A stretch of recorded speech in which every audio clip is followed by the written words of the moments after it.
तो प्यारी साध संगत जी, प्यार भरी राधा स्वामी जी, साध संगत जी, आज की वीडियो को पूरा जरूर देखिए। अगर वीडियो अच्छी लगती है तो वीडियो को जरूर लाइक और चैनल को सब्सक्राइब करना मत भूलिएगा। साध संगत जी, ये जो साखी है सच्ची घटना पर आधारित है। साध संगत जी, अगर सतगुरु की मौज हो तो हमें वो राजा से रंक बना देते हैं, अगर उनकी मौज में रहो तो वह हमें रंक से राजा बना देते हैं। पर हमें उनके में रहना चाहिए। जो सतगुरु के पानी में रहते हैं, सतगुरु उनको बहुत कुछ देते हैं, लेकिन हमें उनकी भी करनी आनी चाहिए। जो कदर करता है मालिक उसे बहुत कुछ देता है। तो साध संगत जी, आइए हम इस साखी के जरिए जानते हैं। बाबा जी ने एक गरीब सेवादार को जब पारस देकर उसकी कीमत पता करने के लिए कहा तो उसे क्या पता लगा। साध संगत जी, ये जो सेवादार था डेरे में बड़ी सेवा करता था और तकरीबन 5 साल से लगातार डेरे से सेवा करता था।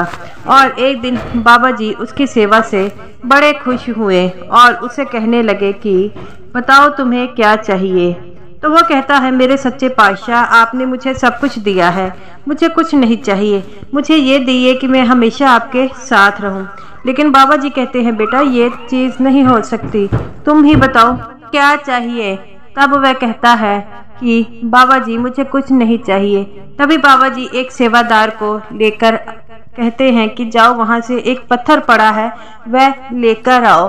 तब वो जो सत्संगी था वह बाबा जी से पूछता है कि बाबा जी इस पत्थर का मैं क्या करूं। बाबा जी कहते हैं, बेटा जब ये तो पत्थर लेकर बाजार में जाएगा तुझे इसे कीमत पता लगेगी और जिंदगी की क्या कीमत होती है इसकी पता लगेगी।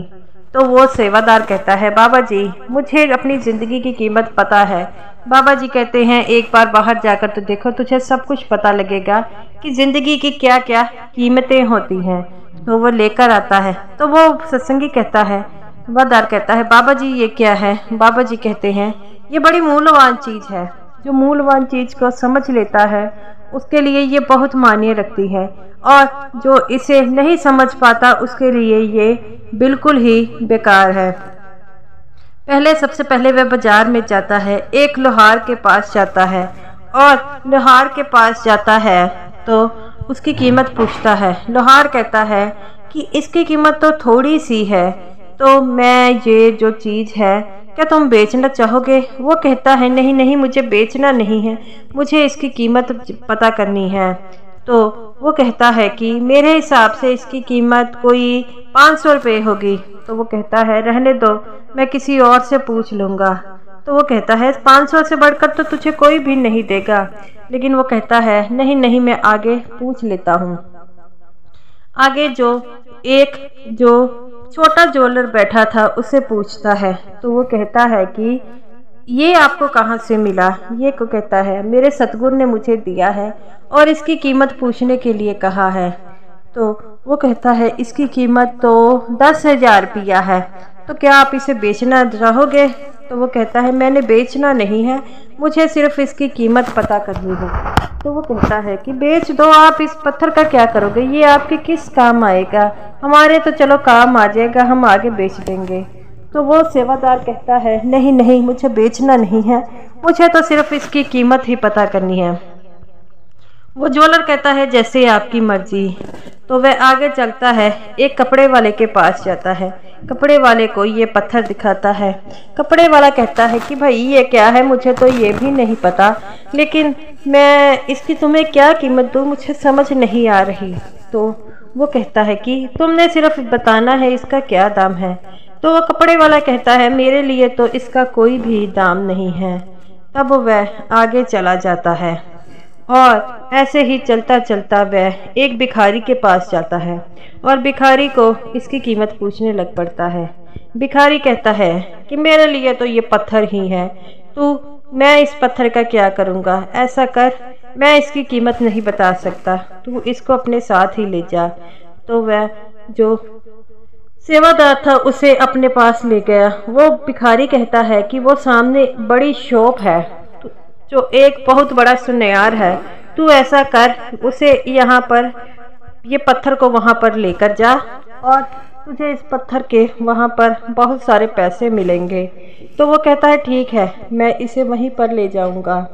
तब जब वह अंदर जाने लगा तो वहाँ पर एक सिक्योरिटी गार्ड था, उसे रोक लिया और कहता है कि बताओ क्या काम है।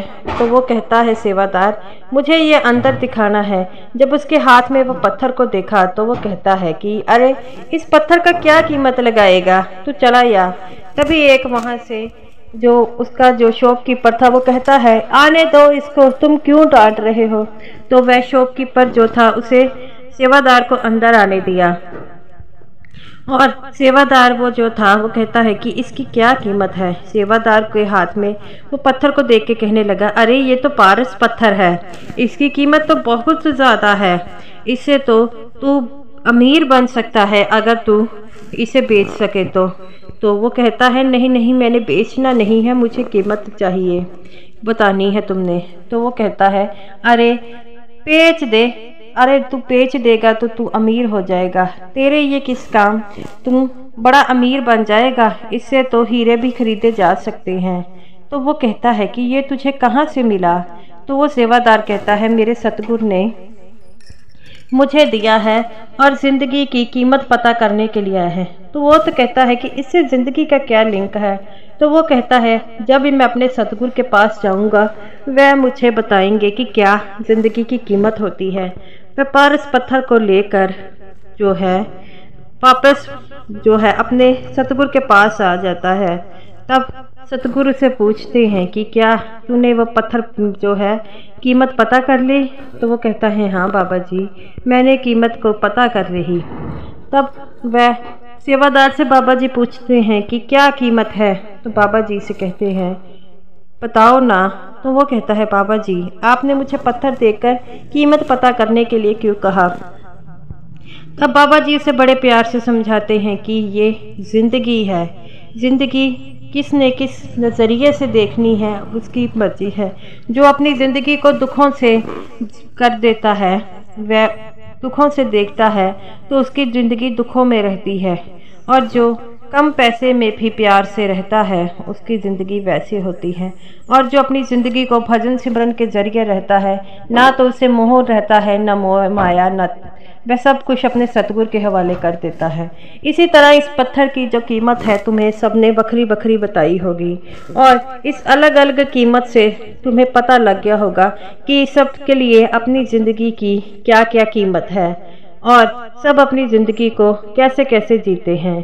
तो वो कहता है हाँ सच्चे पातशाह मुझे पता है, मैंने सबसे पूछा, सबने इसकी अलग अलग कीमत बताई। किसी के लिए ये पत्थर था, किसी के लिए ये सब कुछ था, और किसी को तो इसकी कीमत भी नहीं पता थी। बाबा जी कहते हैं इसी तरह जो भजन सिमरन होता है उसकी कीमत जो है तुम लोग नहीं समझ पाते, क्योंकि वो हमें भजन सिमरन की कीमत वही समझ पाएगा जिसके लिए वह चीज़ मूल्यवान होगी, और जिसके लिए वो चीज़ मूल्यवान नहीं होगी वह उसे कुछ नहीं समझ पाता। तो वह कहता है बाबा जी आप ठीक कहते हैं, और मैं हमेशा ही ये समझता रहा कि मैं सेवादार हूँ और मुझे भजन सिमरन की क्या ज़रूरत है। बाबा जी कहते हैं बेटा सेवा अलग जगह है और भजन सिमरन अलग जगह है। जो भजन सिमरन करेगा वही इस 84 के जेल खाने से बाहर होगा।